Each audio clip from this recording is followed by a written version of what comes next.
बहुत आभारी हूं। एक तरह से एनडीए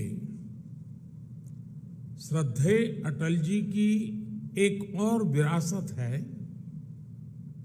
जो हमें जोड़े हुए है। एनडीए के निर्माण में आडवाणी जी ने भी बहुत अहम भूमिका निभाई थी और वो आज भी हमारा मार्गदर्शन कर रहे हैं। हमारे प्रकाश सिंह बादल जी हों, बाला साहब ठाकरे जी हों, जॉर्ज फर्नांडिस जी हों, रामविलास पासवान जी हों, अजीत सिंह जी हों, शरद यादव जी हो, सभी ने अपनी अपनी तरह से एनडीए को मजबूती देने का काम किया। आज प्रकाश सिंह बादल जी और बाला साहब ठाकरे जी के सच्चे अनुयायी भी हमारे बीच में हैं। हाल में ही एनडीए के गठन के 25 साल पूरे हुए हैं। ये 25 वर्ष देश की प्रगति को गति देने और क्षेत्रीय आकांक्षाओं को पूरा करने के रहे हैं। यानी राज्यों के विकास से राष्ट्र का विकास, इस मंत्र को एनडीए ने निरंतर सशक्त किया है। इस यात्रा में जो पुराने साथी रहे हैं, मैं उनका तहे दिल से अभिनंदन करता हूं। भविष्य की यात्रा के लिए जो नए साथी आए हैं, मैं उनका हृदय से स्वागत करता हूं। साथियों, एनडीए के 25 वर्षों की इस यात्रा के साथ एक और सुखद संयोग जुड़ा है। ये वो समय है जब हमारा देश आने वाले 25 वर्षों में एक बड़े लक्ष्य की प्राप्ति के लिए कदम बढ़ा रहा है। ये लक्ष्य विकसित भारत का है, आत्मनिर्भर भारत का है। कोटि कोटि भारतीय आज नए संकल्पों की ऊर्जा से भरे हुए हैं। इस महत्वपूर्ण कालखंड में एनडीए की बहुत बड़ी भूमिका है। एक तरह से ये नई ऊर्जा से भरी हुई त्रिशक्ति है। एन से न्यू इंडिया के लिए, डी से डेवलप्ड नेशन के लिए, ए से aspiration of people and region के लिए। आज देश का गरीब, देश का मध्यम वर्ग, देश के युवा, महिलाएं, दलित, पीड़ित, शोषित, वंचित, आदिवासी, सभी का विश्वास एनडीए पर है। हमारे जो समाजशास्त्री हैं, राजनीति शास्त्री हैं और अर्थशास्त्री हैं, वो भी भारत के विकास के लिए एनडीए को एक पॉजिटिव फोर्स के रूप में देख रहे हैं।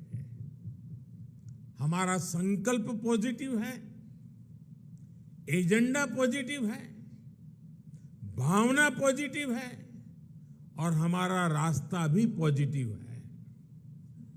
मैं अक्सर कहा करता हूं कि सरकारें बहुमत से बनती हैं, लेकिन देश सबके प्रयास से चलता है। इसलिए आज जब हम विकसित भारत के निर्माण में जुटे हैं, तब एनडीए सबका प्रयास की इस भावना का प्रतिनिधित्व कर रहा है। साथियों, हमारे देश में राजनीतिक गठबंधनों की एक लंबी परंपरा रही है, लेकिन जो भी गठबंधन नेगेटिविटी के साथ बने वे कभी भी सफल नहीं हो पाए। कांग्रेस ने 90 के दशक में देश में अस्थिरता लाने के लिए गठबंधनों का इस्तेमाल किया। कांग्रेस ने सरकारें बनाई, सरकारें बिगाड़ी। इसी दौर में 1998 में एनडीए का गठन हुआ था। लेकिन एनडीए क्यों बना? क्या तब सिर्फ सरकार बनाना या सत्ता हासिल करना ही एनडीए का लक्ष्य था? आप भी जानते हैं ऐसा नहीं था। एनडीए किसी के विरोध में नहीं बना था। एनडीए किसी को सत्ता से हटाने के लिए नहीं बना था, बल्कि एनडीए का गठन देश में स्थिरता लाने के लिए हुआ था। और जब देश में स्थिर सरकार होती है तो देश वो फैसले करता है जो कालजयी होते हैं, देश की दिशा बदलने वाले होते हैं। ये हमने अटल जी के कार्यकाल के दौरान भी देखा और ये पिछले 9 वर्षों में भी हम बार बार देख रहे हैं। भारत में स्थिर और मजबूत सरकार होने से आज पूरे विश्व का भारत पर भरोसा बढ़ा है। साथियों, एनडीए की एक और विशेषता रही है। जब हम विपक्ष में थे तब भी हमने हमेशा सकारात्मक राजनीति की। हमने कभी नकारात्मक राजनीति का रास्ता नहीं चुना।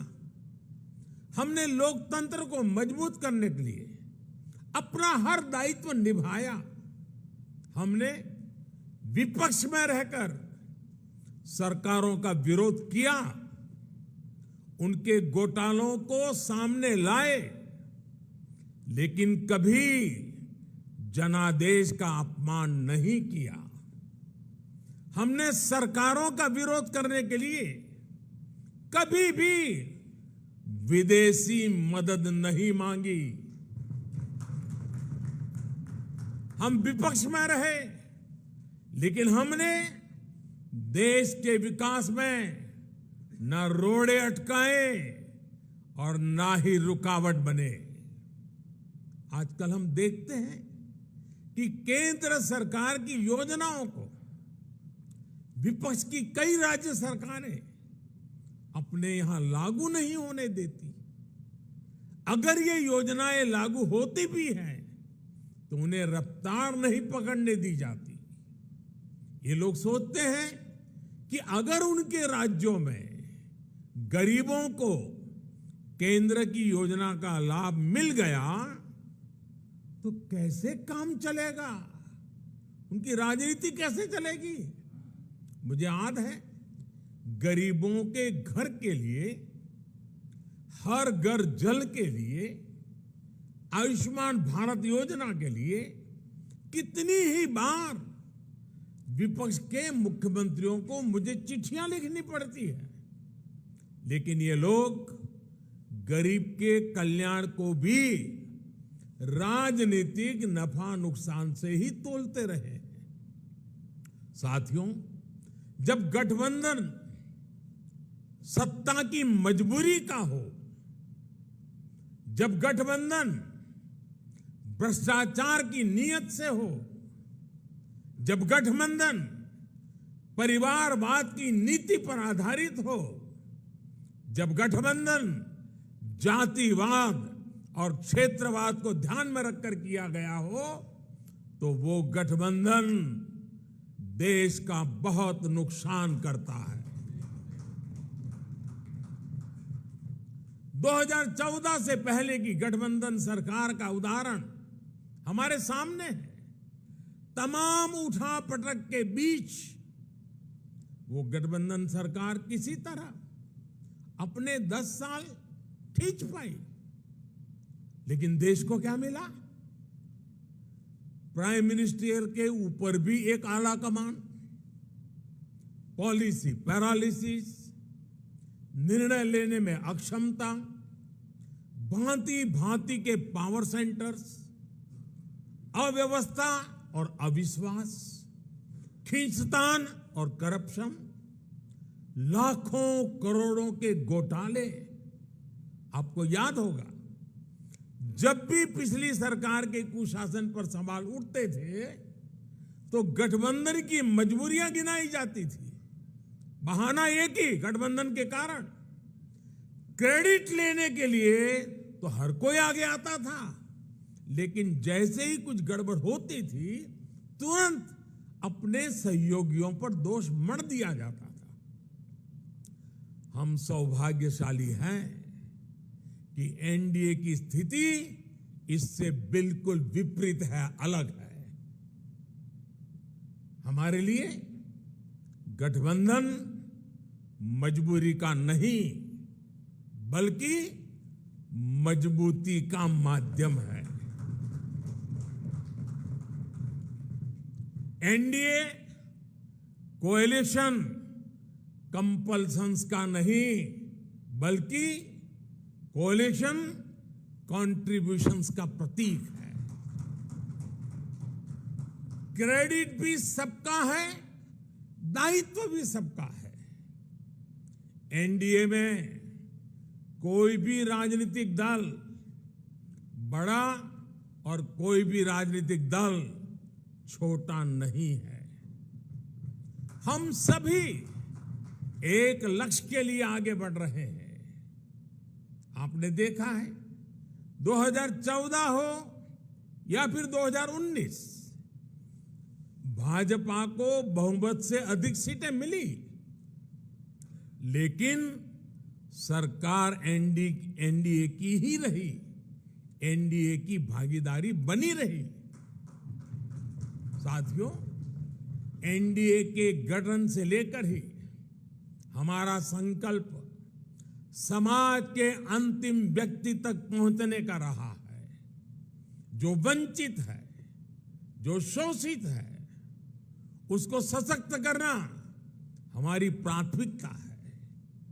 आज देश की जनता देख रही है कि एनडीए में कौन कौन से दल हैं।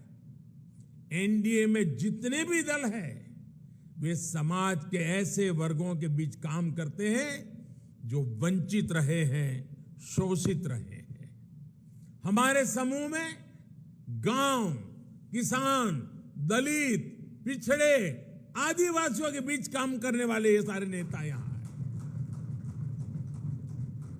एनडीए में जो दल हैं वो ऐसे क्षेत्रों में काम करते हैं जिनकी पहले दिल्ली में सुनवाई तक नहीं होती थी। एनडीए एक प्रकार से क्षेत्रीय आकांक्षाओं का बहुत ही खूबसूरत इंद्रधनुष है।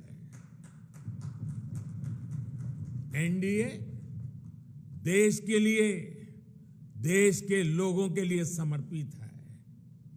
एनडीए की विचारधारा है nation first, security of nation first. NDA की विचारधारा है प्रोग्रेस फर्स्ट। एनडीए की विचारधारा है एम्पावरमेंट ऑफ पीपल फर्स्ट।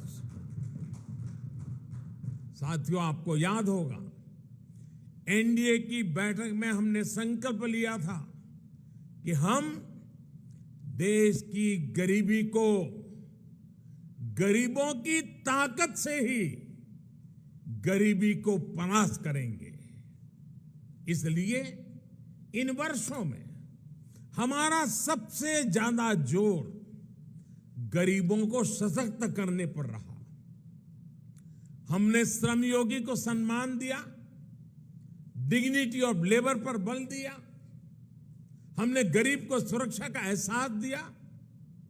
हमने गरीब को यह विश्वास दिया कि आपके हर प्रयास के पीछे एनडीए सरकार एक भरोसेमंद साथी की तरह आपके साथ खड़ी है। जैसे किसान को अगर सही बीज और खाद पानी मिल जाए तो वो पैदावार का रिकॉर्ड बना देता है, वैसे ही हमने गरीबों को सशक्त करने के लिए उन्हें हर संभव मदद की। इसका परिणाम क्या आया? अभी नीति आयोग की सबसे ताजा स्टडी आई है, आप में से कुछ मित्रों ने उसका उल्लेख भी किया। इस स्टडी के मुताबिक 2015-16 के बाद के 5 वर्षों में ही 13.5 करोड़ लोग गरीबी रेखा से बाहर आ गए हैं।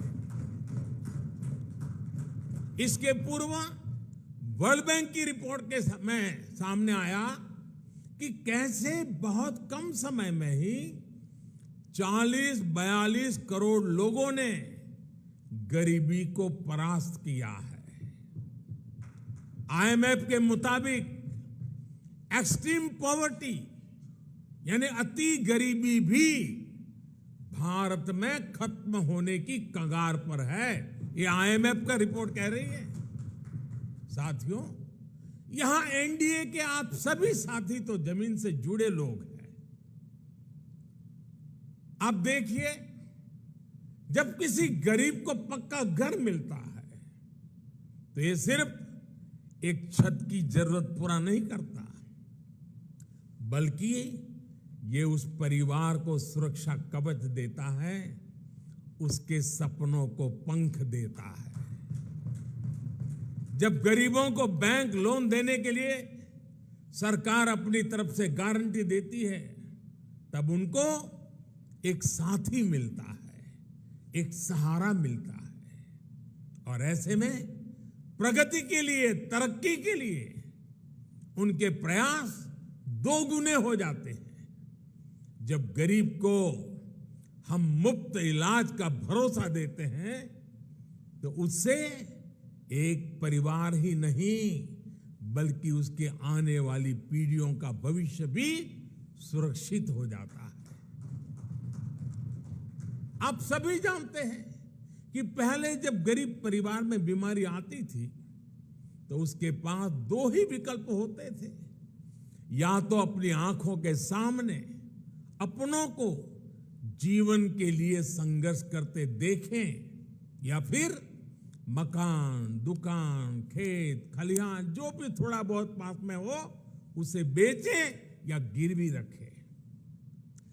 पीढ़ी दर पीढ़ी गरीब को गरीब रखने के इस कुचक्र को भी एनडीए सरकार की अनेक योजनाओं ने तोड़ दिया है।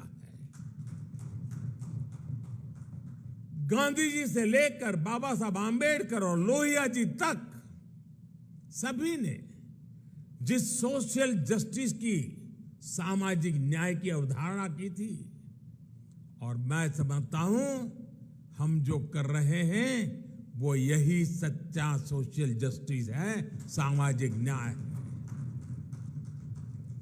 एनडीए सरकार ने वोट बैंक की राजनीति को विकासवाद की राजनीति में बदला है।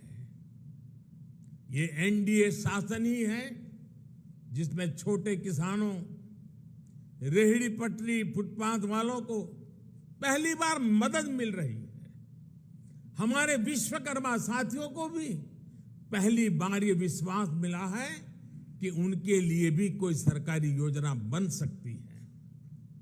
साथियों, गरीबी से भारत की इस लड़ाई का एक और पक्ष है। आप सब ये भी जानते हैं कि पहले हमारी माताओं बहनों के नाम पर प्रॉपर्टी खरीदने का चलन कम ही था। वे एक प्रकार से घर के, समाज के आर्थिक फैसलों से कटी हुई थी। देश की आधी आबादी और परिवार को चलाने वाली ताकत का जब ये हाल हो तो गरीबी से पार पाना आसान कैसे हो सकता था। अब जब बहनों के नाम बैंक अकाउंट खुले, उनके नाम पर घरों की रजिस्ट्री हुई, उनके नाम पर ऋण मिलने लगे, तो एक नया सामर्थ्य समाज में पैदा हुआ।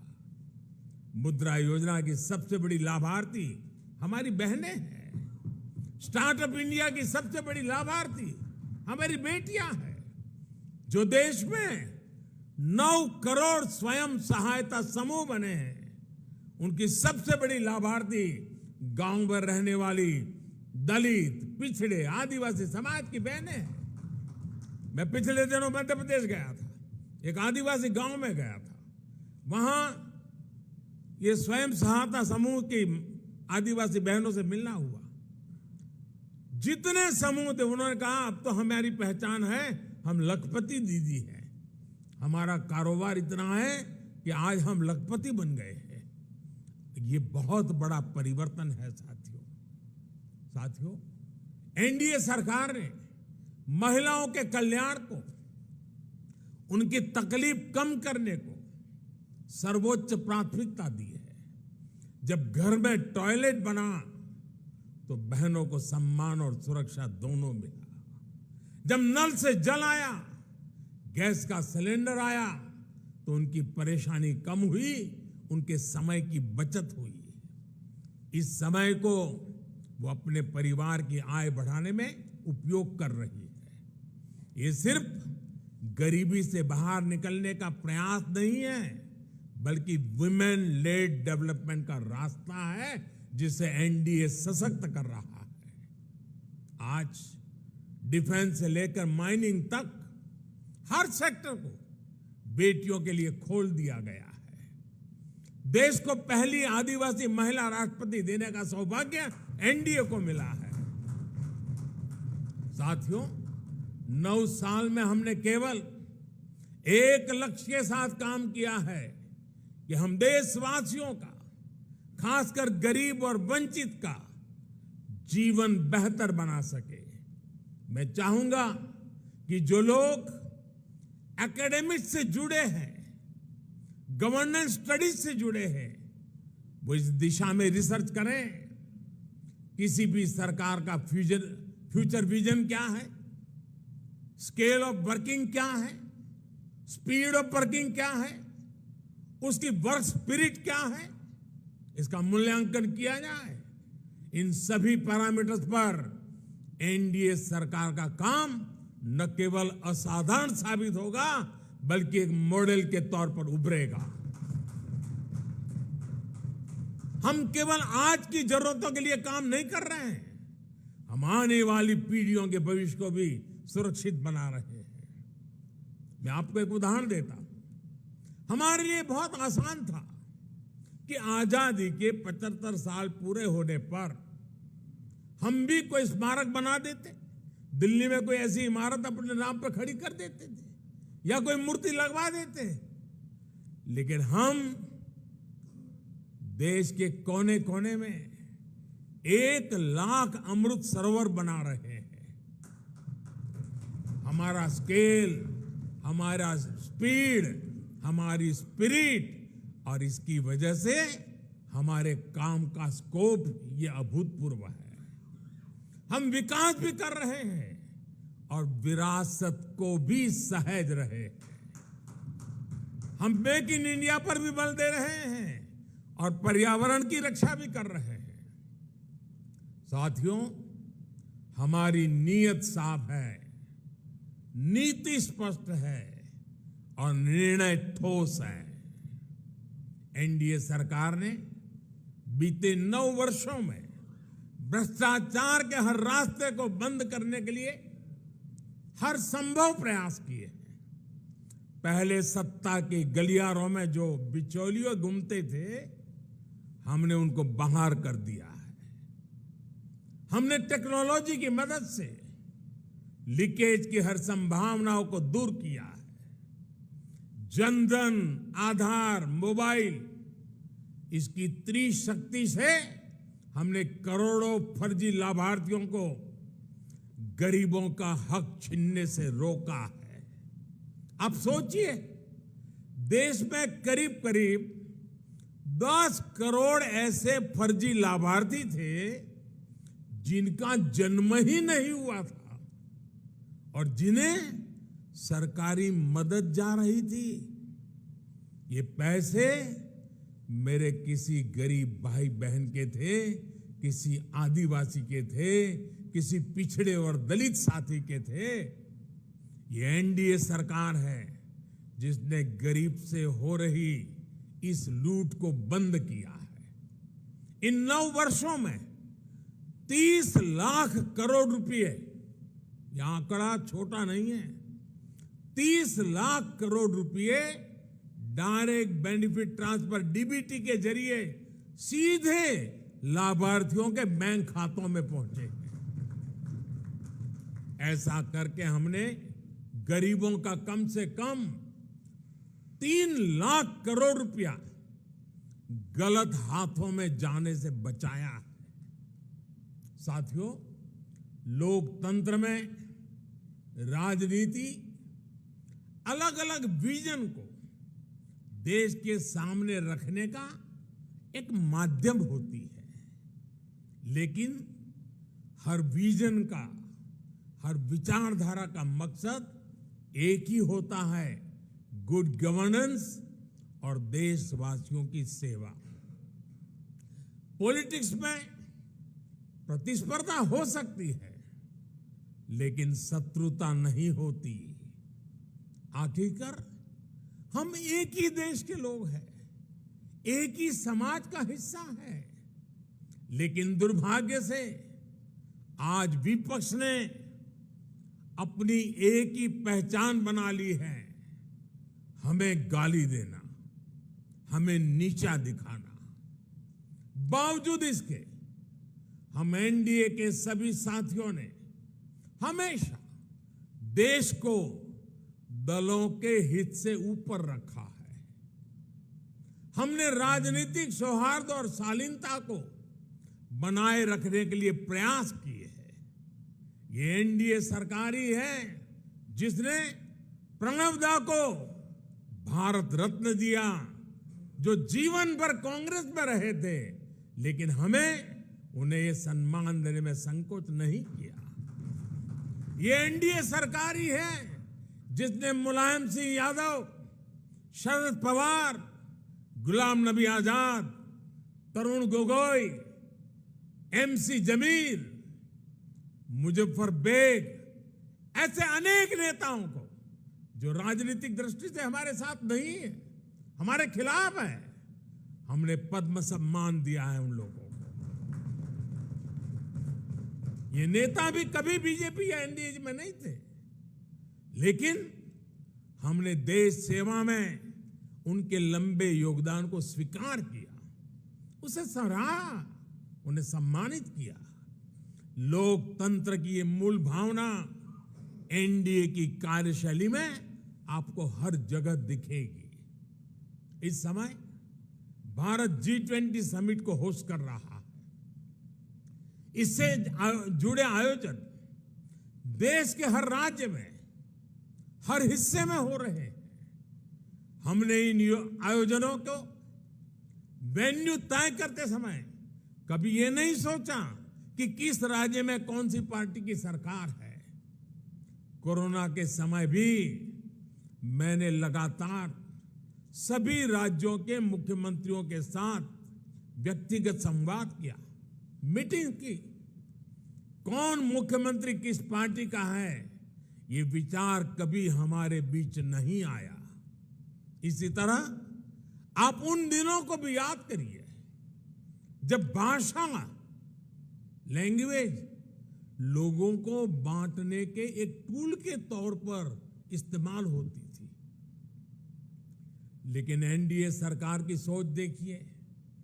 एनडीए सरकार ने मातृभाषा को बल देना शुरू किया और आज भाषाओं के माध्यम से, मातृभाषा के माध्यम से मेरे युवा डॉक्टर और इंजीनियर बने, इसका अवसर देने का जरिया भाषा बन रही है। हमने हमारी विरासत को, धरोहरों को ग्लोबल बनाने के लिए लगातार प्रयास किए हैं। यहां पर कई हमारे साथियों ने इसका उल्लेख किया। आज योग वैश्विक एकता का एक माध्यम बन गया है। आज मिलेट्स एक ग्लोबल ट्रेंड बन रहा है। श्री अन्न की चर्चा हो रही है और इसका लाभ हमारे हर क्षेत्र के छोटे छोटे किसानों को मिल रहा है। हम देश के लोगों को जोड़ते हैं, वो देश के लोगों को तोड़ते हैं। साथियों, विपक्ष के लोग जिस गलती को बार बार दोहरा रहे हैं वो है देश के सामान्य मानवी की समझदारी को वे लोग अंडर एस्टिमेट करते हैं। लेकिन देश की जनता सब कुछ खुली आंखों से देख भी रही है और समझ भी रही है। जनता देख रही है कि ये पार्टियों क्यों इकट्ठा हो रही है। जनता ये भी जान रही है कि वो कौन सा ग्लू है, गोंद है जो इन लोगों को, इन पार्टियों को जोड़ रहा है। किस तरह छोटे छोटे स्वार्थ के लिए मूल्यों और सिद्धांतों से समझौता किया जा रहा है। लोग देख रहे हैं कि केरल में लेफ्ट और कांग्रेस एक दूसरे के खून के प्यासे हैं, लेकिन बेंगलुरु में दोनों पार्टियों के नेता हाथ में हाथ डालकर मुस्कुरा रहे हैं। लोग देख रहे हैं कि बंगाल में लेफ्ट और कांग्रेस के नेताओं पर, उनके कार्यकर्ताओं पर टीएमसी हमले कर रही है, लेकिन इनके नेता टीएमसी के खिलाफ कुछ भी बोलने से बच रहे हैं। इसलिए देश के लोग कह रहे हैं कि गलबहियां मिशन नहीं है, मजबूरियां है। इनकी सच्चाई आपको दूसरे राज्यों में भी दिखाई देगी। नेशनल कॉन्फ्रेंस के नेता और पीडीपी के नेता एक दूसरे को कैसी कैसी गालियां देते हैं। आरजेडी और जेडीयू के लोग कैसे कैसे शब्दों से एक दूसरे को नवाजते थे। देश की जनता ने यह सब करीब से देखा है और देख रही है। इसलिए इनकी नुरा कुश्ती हो या मजबूरी की दोस्ती, इसकी हकीकत 140 करोड़ देशवासियों के सामने आ चुकी है। साथियों, अपने राजनीतिक स्वार्थ के लिए ये लोग पास पास तो आ सकते हैं, लेकिन साथ नहीं आ सकते। इन्हें अपने कार्यकर्ताओं की भी परवाह नहीं है। ये अपने कार्यकर्ताओं से उम्मीद करते हैं कि जीवन भर जिसका विरोध किया उसका अचानक सत्कार करने लगे। अब ऐसे में इन दलों का कार्यकर्ता खुद भ्रमित है कि करे तो क्या करे। मैं तो आज ये भी कहूंगा कि जो लोग आज मोदी को कोसने के लिए इतना समय लगा रहे हैं, अच्छा होता वो देश के लिए सोचने में, गरीब के लिए सोचने में अपना समय लगाते। हम उनके लिए सिर्फ प्रार्थना ही कर सकते हैं। साथियों, 24 का चुनाव बहुत दूर नहीं है।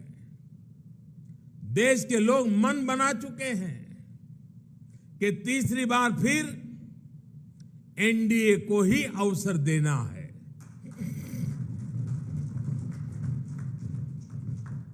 देश का मन आप जानते हैं, लेकिन विदेश का मन भी बहुत कुछ संकेत दे रहा है। आमतौर पर जब भी किसी देश में चुनाव का समय निकट आता है तो उसका बहुत बड़ा असर उसके वैश्विक संबंधों पर भी होता है। हर एक को लगता है कि भाई अब तो चुनाव का वर्ष है, अभी इस सरकार के साथ अभी रहने दो, एक बार चुनाव हो जाए, नई सरकार आएगी तब सोचेंगे। स्वाभाविक है। कोई भी दूसरा देश उस सरकार के साथ जो चुनाव बिल्कुल निकट हो वहां संबंध बनाने से पहले, संवाद करने से पहले 100 बार सोचता है। फॉरेन कंट्रीज हमेशा चुनाव के नतीजों का इंतजार करते हैं। लास्ट ईयर जब होता है तो सोचते हैं कि भाई एक बार चुनाव नतीजा आ जाना तो फिर देखेंगे। जो सरकार जाने वाली होती है उस पर कोई भी देश अपना टाइम और एनर्जी इन्वेस्ट नहीं करना चाहता। लेकिन इस समय भारत का मामला कुछ अलग है। सबको पता है कि हमारे यहां कुछ महीनों में चुनाव होने वाले हैं, फिर भी अनेकों महत्वपूर्ण देश, चाहे अमेरिका हो, फ्रांस हो, ऑस्ट्रेलिया हो, जापान हो, यूएई हो, यूके हो, सब एनडीए सरकार के प्रतिनिधियों को इनवाइट कर रहे हैं। तमाम देश भारत को मान और सम्मान दे रहे हैं। कितने ही देश भारत के साथ बड़े बड़े और वो भी दूरगामी समझौते कर रहे हैं।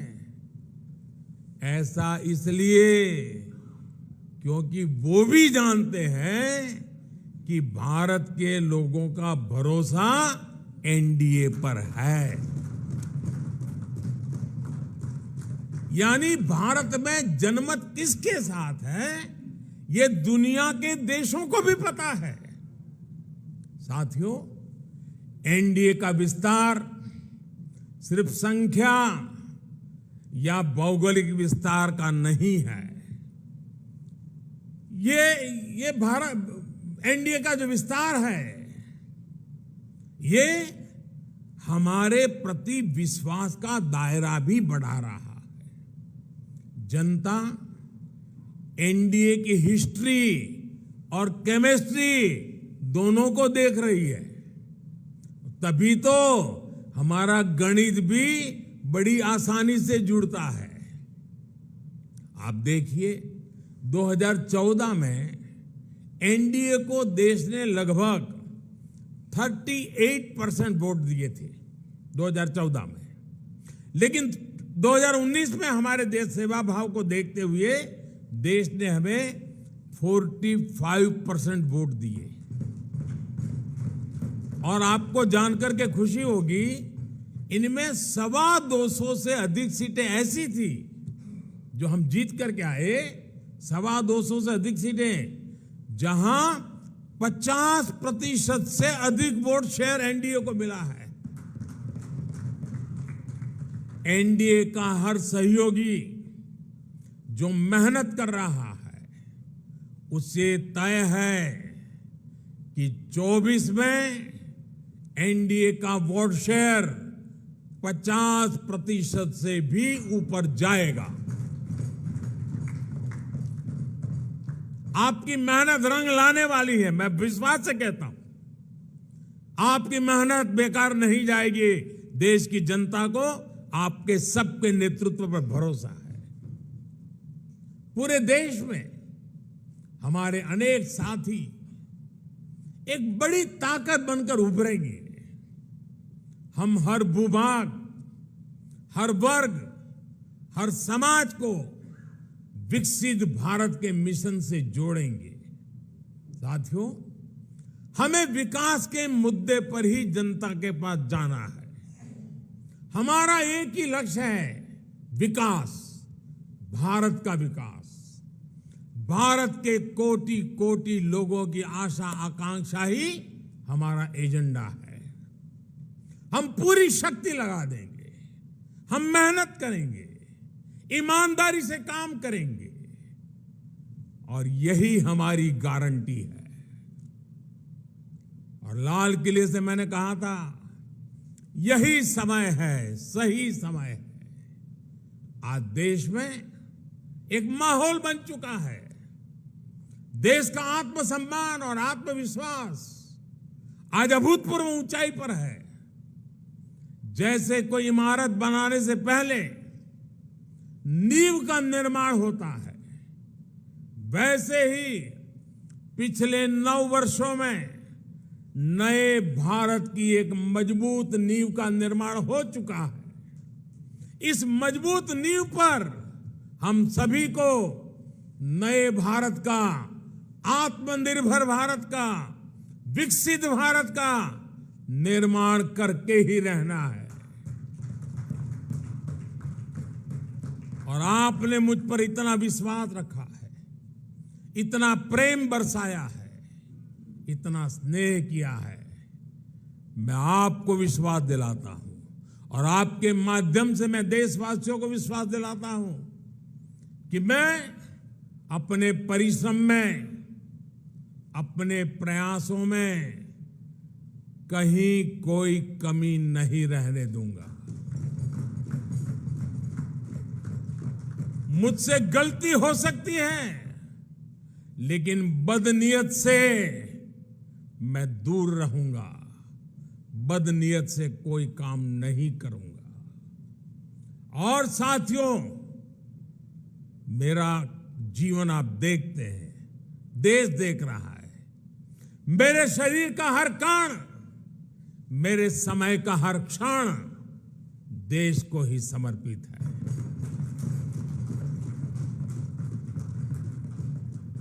आपका ये विश्वास, आपके ये आशीर्वाद, ये मेरी ऊर्जा है। और साथियों, आप सब कह रहे थे कि 2014 में देश की इकोनॉमी 10वें नंबर पर थी, आज 5वें नंबर पहुंची है। और मैं आपको विश्वास दिलाता हूं, एनडीए के तीसरे टर्म में इस देश की इकोनॉमी दुनिया में तीसरे नंबर पर होके रहेगी। हर सपने संकल्प है और हर संकल्प सिद्धि के लिए हम जी जान से जुटे हुए लोग हैं, समर्पित भाव से जुटे हुए लोग हैं। और आज जिस उमंग और उत्साह से आपको एक एक की बात जो मैंने सुनी, मेरे लिए भी बड़े प्रेरक थी, उत्साहवर्धक थी। आपका विश्वास, विजय का विश्वास, जन सामान्य की सोच को बखूबी व्यक्त करने का आपका तरीका वाकई प्रभावित करने वाला था। मैं मानता हूं कि 25 साल की यात्रा की आज की ये महत्वपूर्ण बैठक, 25 साल बाद देश जब 100 साल की आजादी मनाएगा, हमारे सामने भी 25 साल का नक्शा है। दोस्तों, देश जब अमृत महोत्सव मना रहा है तो हमें सेवा करने का मौका मिला है। और आप लिख के रखिए, यही लोग हैं, यही लोग हैं। जब देश 100 साल की आजादी का पर्व मनाएगा, आप ही के परिश्रम से, आप ही के पुरुषार्थ से, आप ही के नेतृत्व से यह संभव होने वाला है, ये मैं साफ देख रहा हूं। दोस्तों, इस विश्वास के साथ मैं फिर एक बार आप सभी का इस बैठक में आने के लिए, एनडीए को सशक्त करने के लिए मैं हृदय से बहुत आभार व्यक्त करता हूं। जो सुझाव आए हैं, उन सुझाव को नड्डा जी और उनकी टीम जरूर उसको पूरा करेगी।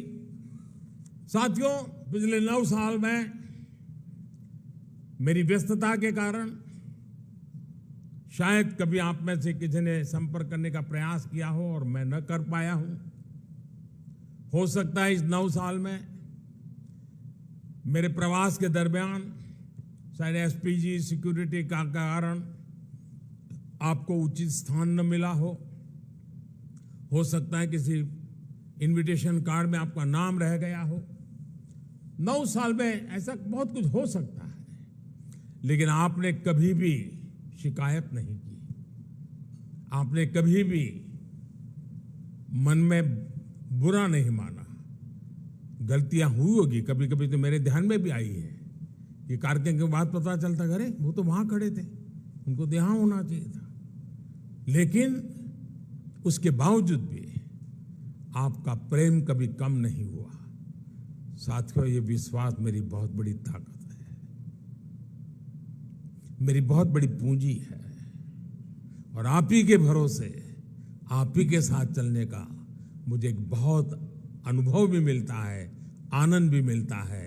मैं फिर एक बार आप सभी साथियों का हृदय से आभार व्यक्त करता हूं, और मैं विश्वास दिलाता हूं कि हम देश की आशा आकांक्षाओं को पूरा करने में एक टीम बन करके, एकता के साथ, एकजुटता के साथ, आत्मविश्वास के साथ, संकल्प के साथ चल पड़ेंगे, विजयी होके रहेंगे। जनता के आशीर्वाद पूर्व बाहर मिलते रहेंगे। अपने कर्तृत्व के कारण, समर्पण के कारण, ध्येय निष्ठा के कारण, जनता के प्रति हमारे लगाव के कारण ये सब संभव होने वाला है। जनता जनार्दन है, जनार्दन में मेरा विश्वास है, उस विश्वास से परिणाम निश्चित है। फिर एक बार आप सबका बहुत बहुत धन्यवाद। नमस्कार।